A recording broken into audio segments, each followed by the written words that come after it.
जय हिंद दोस्तों, स्वागत है आपका हमारे यूट्यूब चैनल चंद्रहास ज्ञान सर्विसेज में। दोस्तों सब कुछ हम लोग पढ़ चुके थे यहाँ पे और थर्ड चैप्टर में कुछ भाग पढ़े और एनसीईआरटी जो क्लास सेट का पढ़ रहे थे हम लोग हिस्ट्री, उसमें दोस्तों कुछ भाग पढ़े थे 8 क्लास के थर्ड वाला में। और थर्ड चैप्टर में आधा जो है हम लोगों को बचा हुआ था, तो यहाँ से हम लोगों को रीड करना था आज यूरोप के लिए फसलें, और यहाँ तक हम लोग पढ़ चुके थे। तो देखिए यूरोप के लिए फसलें कौन कौन सी फसल की आवश्यकता होती है, किस किस चीज़ पर भारतों पर जोर दिया जाता है, तो ये इसके बारे में पढ़ते हैं। बोल रहे हैं अंग्रेजों ने यह भी महसूस किया कि ग्रामीण इलाकों में न केवल राजस्व प्रदान कर सकते हैं, बल्कि वहाँ यूरोप की ज़रूरतों के हिसाब से सही फसल भी पैदा की जा सकती है। तो ये लोग अनुभव भी किया कि हम लोग जिस तरह से चाहेंगे वहाँ पे फसल पैदा करेंगे। 18वीं शताब्दी के आखिरी तक जो कंपनी था उसमें अफीम और नील की खेती पर पूरा जोर दिया जाने लगा भारतीयों पर कि तुम लोग अफीम की खेती करोगे, नील की खेती करोगे। उसके बाद लगभग 150 साल तक अंग्रेज देश के विभिन्न भागों में किसी न किसी फसल के लिए किसानों को क्या करें, मजबूर करते रहे। जैसे बंगाल में पटसन के लिए, असम में चाय के लिए, संयुक्त राज्य मतलब प्रांत मतलब यूपी में गन्ना के लिए, पंजाब में गेहूं के लिए, महाराष्ट्र और पंजाब में कपास के लिए और मद्रास में चावल के लिए। तो इस तरह की वहाँ पे क्या होती दबाव था कि नहीं तुम इसी चीज़ का खेती करोगे, दवाई देते रहे थे। बोल रहा है यह कैसे किया गया, अंग्रेजों ने अपने ज़रूरतों की फसलों को खेती की को फैलाने के लिए कई तरीके अपनाए थे। तो क्या क्या तरीका अपनाया था देखिए। सो ये दोस्तों ये सब हम लोग पढ़ चुके थे शायद, ठीक है ना, ये सब पढ़ चुके थे। अब हम लोगों को पता है दिलचस्पी के बारे में पढ़ना था, ब्रिटेन में जो दिलचस्पी क्या कैसे आई वहाँ पे, भारत में ब्रिटेन की बढ़ती दिलचस्पी कैसे वहाँ पे दिलचस्पी बढ़ा थी, ये सब तो हम लोग पढ़ चुके थे ना। बागवानी लगवाया था, फिर कपास की खेती करवाया था, नील की मांग था, ये सब सारी चीज़ पढ़ चुके थे। रंग वाला हम लोग पढ़ चुके थे, ठीक है ना। तो आइए हम लोग आगे पढ़ते हैं यहाँ से, दिलचस्पी कैसे बढ़ गई भारत में ब्रिटेन लोगों की, ठीक है। हम भी सोच रहे हैं, पढ़ा हुआ चीज़ बढ़ रहा है। बोल रहा है भारत में ब्रिटेन की बढ़ती दिलचस्पी कैसे बढ़ जाती है, तो यूरोप में नील की बढ़ती मांग को देखते हुए ईस्ट इंडिया कंपनी में भारत में नील की खेती बढ़ाने के रास्ता ढूंढने लगी थी। तो नील की खेती लोग बढ़ाना चाहते थे। बोला 18वीं सदी के आखिरी दशक में ही बंगाल में नील की खेती तेजी से फैलने लगी थी। कब, 18वीं शताब्दी के अंतिम दशक में बंगाल में पैदा होने वाले नील दुनिया के बाजारों पर छा गया। 1788 में ब्रिटेन द्वारा आयात किए गए नील में भारतीय नील का हिस्सा केवल लगभग 30% था। 1788 की बात करें तो ब्रिटिश द्वारा जो आयात किया जाता था नील, उसमें भारतीय नील का हिस्सा 30% था।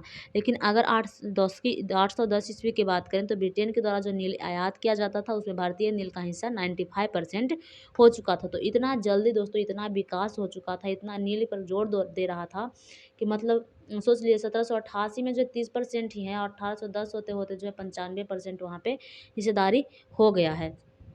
बोल रहा है जैसे जैसे नील का व्यवहार फैला, कंपनी के अफसर और व्यावसायिक एजेंट नील के उत्पादन में पैसा लगाने लगे।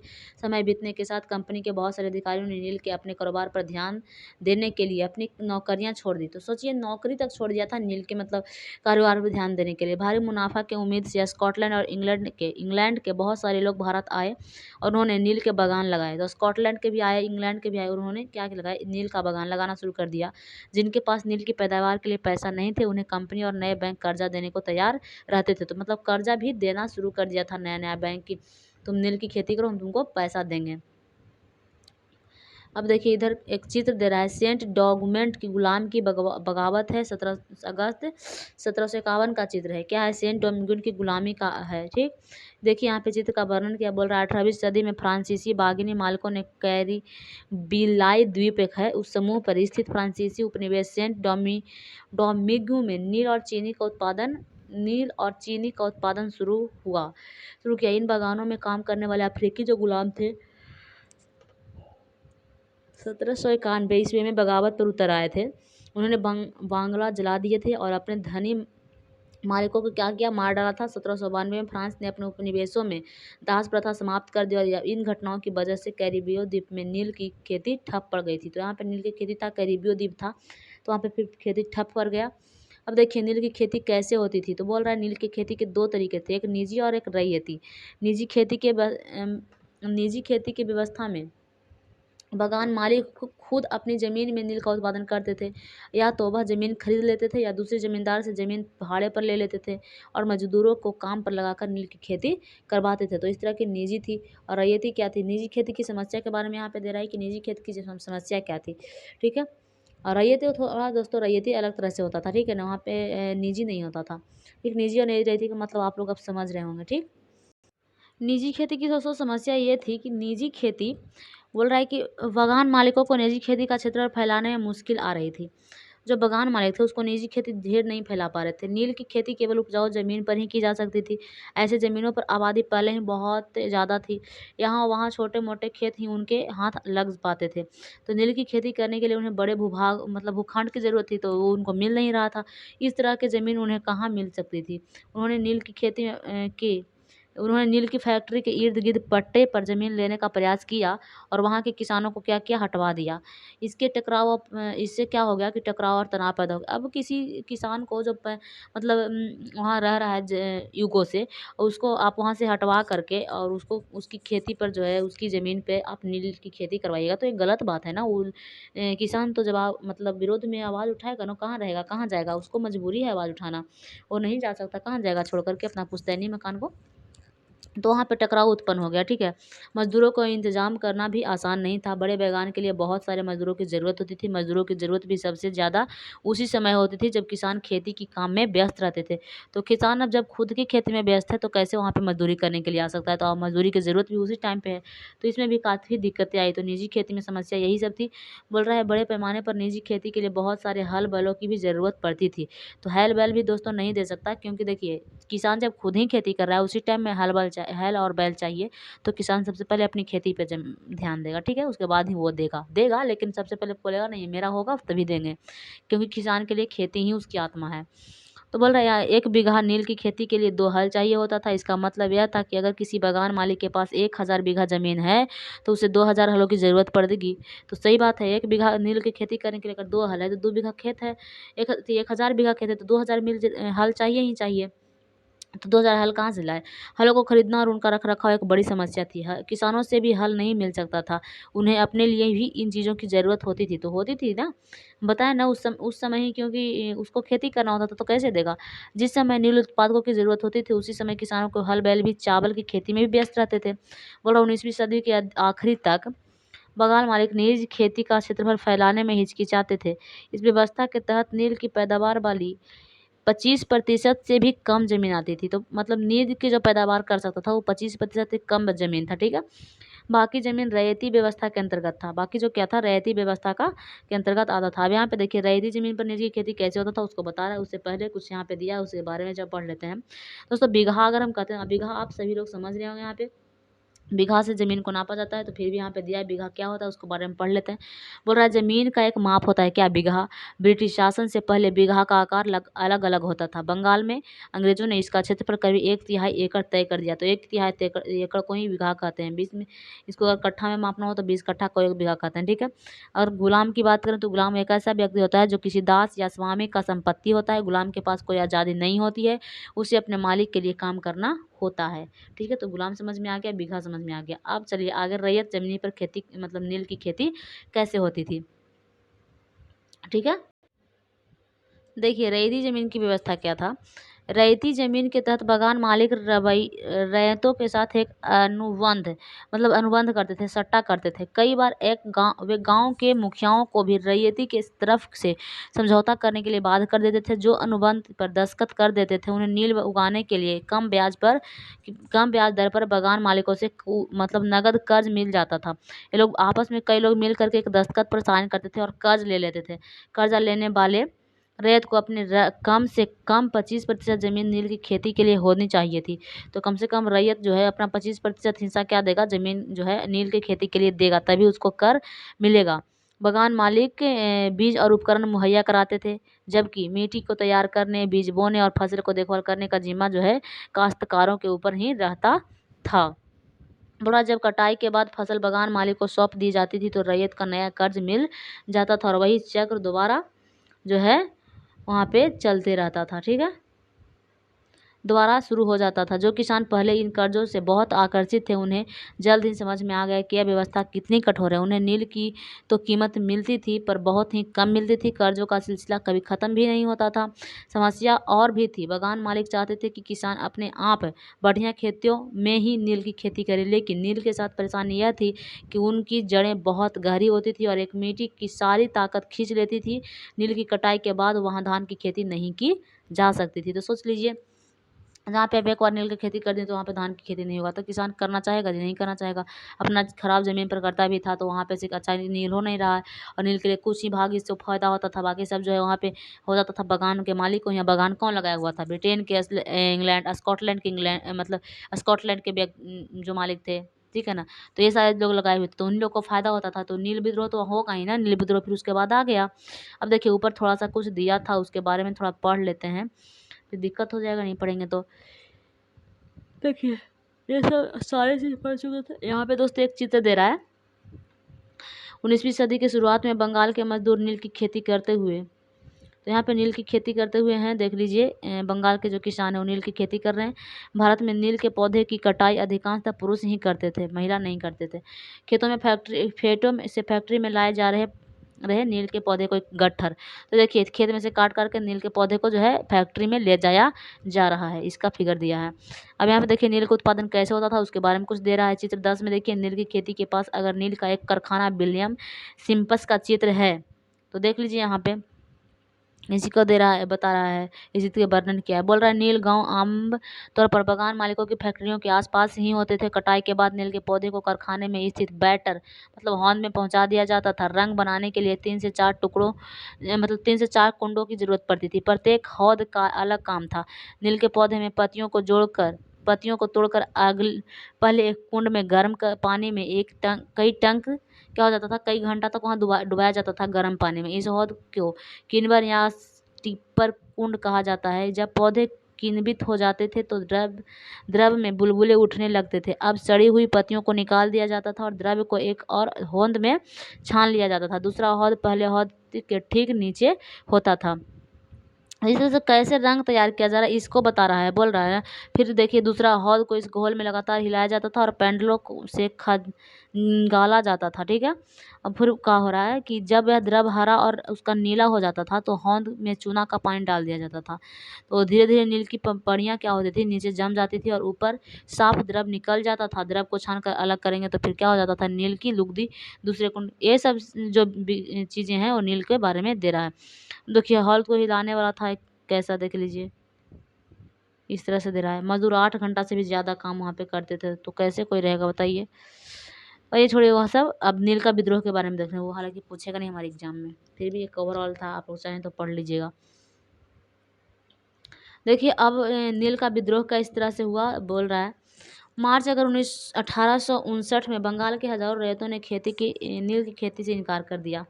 क्या किया कि 1859 ईस्वी में नील की खेती करना ही जो है इनकार कर दिया। जैसे जैसे विद्रोह फैला रैयतों ने बागान मालिकों को लगान चुकाने से भी इनकार कर दिया। फिर विद्रोह रैयत वाला का किया कि उसको लगान भी चुकाना बंद कर दिया। वे तलवार भाले और तीर कमान लेकर नील की फैक्ट्रियां पर हमला करने लगे कि मतलब नहीं, नील की फैक्ट्रियां में यहाँ नहीं चलाने देंगे। औरतें अपने बर्तन लेकर लड़ाई में कूद गई। मकान मालिकों के लिए काम करने वालों को सामाजिक बहिष्कार कर दिया गया था। बागान मालिकों की तरफ से एक लगान वसूल के लिए आने वाले गुमास्तो एजेंट की पिटाई की गई थी। तो वो क्या किया, बागान वाला पिटाई कर रहा था। रैयतों के ने कसम खा ली कि न तो वे नील की खेती के लिए कर्जा देंगे और न ही बागान मालिकों को लठियाओं या लाठी धौरों डंडों से क्या करेंगे, डरेंगे। मतलब वो बोल रहे थे, साफ तौर पर बोल रहे थे लोग कि नहीं, हम आपको नहीं देंगे, कर्जा भी नहीं देंगे, खेती भी नहीं करेंगे, ना आपके डंडा से डरेंगे, आप कुछ भी कीजिए हम नहीं सुनेंगे। अब बोल रहा है नील के किसान चुप बैठने के तैयार नहीं थे। क्यों? उन्हें बगावत की ताकत कहाँ से मिलती। उनमें कोई शक नहीं कि नील की खेती अत्यंत दमनकारी था, लेकिन जो लोग दबे होते थे वे हताश बगावत नहीं कर सकते। ऐसे कभी कभी ही होता था। अगर 1859 की बात करें तो 1859 में नील रैयतों को लगा कि नील के लिए जो रैयतों था तो उनको लगा कि बागान मालिकों के खिलाफ बगावत में उन्हें स्थानीय जमींदार और मुखिया का भी समर्थन मिल सकता है। तो बहुत सारे गांव में जिन मुखियाओं ने नील के उल्लंघन पर जबरदस्त करवाया गया था, उन्होंने क्या किया कि नील किसान को क्या कर दिया, इकट्ठा कर दिया, लाठियों के सामने आमने सामने लड़ने के लिए तैनात कर दिया और कई स्थानों पर रैयतों को बगावत के लिए उकसाते हुए खुद जमींदार गाँव गाँव घूमने लगे थे। जमींदार इस बात से परेशान थे कि बागान मालिकों की ताकत बढ़ती जा रही है और बागान मालिक जबरन अब लंबे समय के लिए उन्हें ज़मीन ले लेते थे। ठीक है, तो किसान खेती मतलब नील के लिए, तो इसलिए किसान भी एकजुट हो गए। बोल रहा है नील नील के किसानों को भी ये लग रहा था कि अंग्रेजी सरकार भी संघर्ष में उनका साथ देगी। तो देखिए नील किसान को लग रहा है कि अंग्रेजी सरकार हमको साथ देगी, लेकिन 1857 की बगावत के बाद ब्रिटिश सरकार एक और व्यापक विद्रोह के खतरे से डरी हुई थी। जब नील की खेती वाले जिलों में एक और बगावत की खबर फैली तो लेफ्टिनेंट गवर्नर ने 1859 की सर्दियों में इलाके का दौरा किया। रैयतों को लगा कि सरकार उनकी दुर्दशा से परेशान है। बरसात में मजिस्ट्रेट एंसल ईडन ने एक नोटिस जारी किया कि जिसमें कहा गया है कि रैयत की नील के निबंध मानने के लिए मजबूर नहीं किया जाएगा। इस नोटिस के आधार पर लोगों ने यह खबर फैला दी कि रानी विक्टोरिया ने नील की खेती न करने का हुक्म दे दिया है। ईडन किसानों को शांत करने और विस्फोट स्थितियों को नियंत्रित करने की कोशिश कर रहे थे, जिसकी कार्रवाई को किसान ने अपने विद्रोह का समर्थन माना है। तो इसको जो है विद्रोह का समर्थन माना कौन? किसान। अब पूरा पढ़ लेते हैं। देखिए बोल रहा है जैसे जैसे विद्रोह फैला, कलकत्ता के पढ़े लिखे लोग भी नील जिलों में और अड़ गए। फिर उन्हें रैयतों की दुर्दशा, मालिकों और जोर जबरदस्ती और अत्याचार नील व्यवस्था के बारे में लिखा है।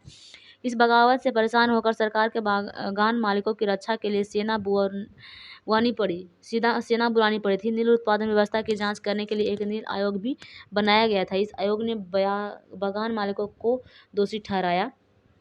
खेती रैयतार के लिए फायदे को सौदा नहीं है, दोषी ठहराया था। उसने जोर जबरदस्ती के लिए उसको आलोचना की। आयोग ने कहा भी कि नील की खेती रैयतों के लिए फायदे का सौदा नहीं है। आयोग ने रैयतों से कहा कि वे मौजूदा अनुबंधों को पूरा करेंगे, लेकिन आगे से वे चाहें तो नील की खेती बंद कर सकते हैं। तो इस तरह का वहाँ पे आयोग के द्वारा आदेश दिया गया था। इस बगावत के बाद बागानों में नील का उत्पादन धराशायी हो गया। इसके बाद बागान मालिक बिहार पर ध्यान देने लगे। 19वीं सदी के अंतिम आखिर में कृत्रिम रंगों का निर्माण होने लगा था। तो 19वीं सदी के अंतिम में जो है रंग बनना शुरू हो गया था। उसके बाद बोल रहा है इससे उनका व्यवसाय भी बहुत बुरी तरह प्रभावित हुआ।